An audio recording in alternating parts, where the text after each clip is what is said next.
I'm going to do a quick Telcoin analysis for simply shockingly lower targets. I made this origin line chart when price of Telcoin was way up here where I'm circling. Even people who had joined my community, who knew to, I say a lot of things that sound unbelievable, but they joined because, those things started coming true in the bear market. It was even hard for them. I had several of those fans, and one is actually team leader now on my Discord, but it was hard because, this is fundamentally one of the best cryptos there. I don't think it'll go below this one, even though, I had these origin lines here. No, this is the most liquid zone. It should come down here, even though it's 98% down, right? So this target down here, 00052 to 0004, this is under this. So these are your targets if the following happens.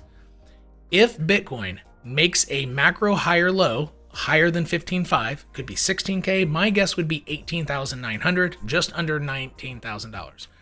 A higher low specifically before Bitcoin makes another large move up.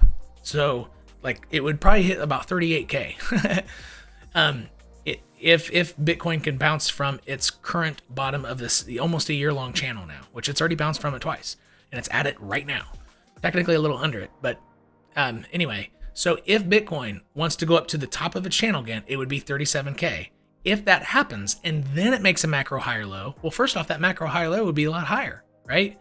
A lot higher. It'd probably be like 22K at that point, or 23 even. But if the rally is over and Bitcoin stays under that macro channel from my Bitcoin analysis and all the updates that you've seen on my channel over the last like several months, right? Because it's a 7-month-long channel we've been using. If it breaks down from there sooner than that, and there's no move back up, and a macro higher low is put in, okay? So essentially, Bitcoin does not go up strong before a macro higher low. It either will go up one more time and then make a higher or macro higher low, or it won't go up one more time and still make a higher low. But what the constant denominator, the same thing in both sentences, whether it goes up first or it doesn't, it will make a macro higher low, and it will be volatile, and it will cause a lot of downside movement for altcoins. It'll be 60% drawdown for the altcoins that aren't strong, and this is not strong. 98% down, that's not strong. Atom and Matic and Ethereum are strong, and Trias is about the only small cap altcoin that's strong. So coins postured like those four,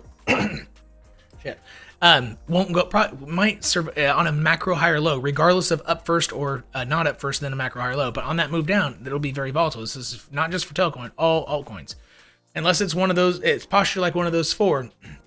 Expect a 60% drawdown from the moment that Bitcoin decides to begin the descent for a potential macro higher low, which it will happen. Like you're going to get a macro higher low, but 37K might be hit first, right? So if 37K is not moved up or hit first before macro high low, you're looking at 00052, 0004. And I would say that it would arrive down there, a lot of bounces. I think it could be as early as October, but I would guess more like February, late January.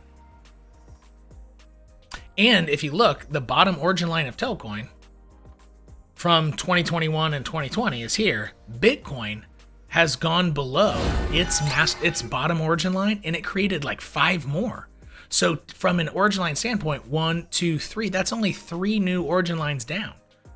And Bitcoin held the equivalent of this line for like 11 years, and it was never broken. And now we're 4 or 5 origin lines below it. So from an origin line standpoint, even though on a percentage basis, it's way worse than Bitcoin, but structurally origin lines, it's actually better off than Bitcoin, mostly because it went up 37,000%.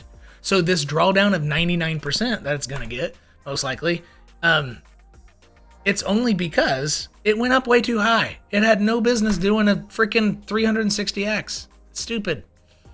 Ridiculous. Wasn't supposed to happen. Therefore, if it did something more normal, like stopped here, then technically you'd only be 80% down like the rest of altcoins. The only reason why it's down as much is because this should not have existed. That last pump right here, where it took off right there, that shouldn't have, that just isn't, that's not good for it. That it wasn't good for it. And that last pump is what's responsible for the percentage down being so ridiculous. So if you get rid of this and measure from this point where it probably should have stopped on not a time basis, but a price basis, those targets are realistic and in line with all of the other crypto. But you might say, oh, it's not going to go down on percent. Yes, it will, because this shouldn't have happened. And that's Telcoin.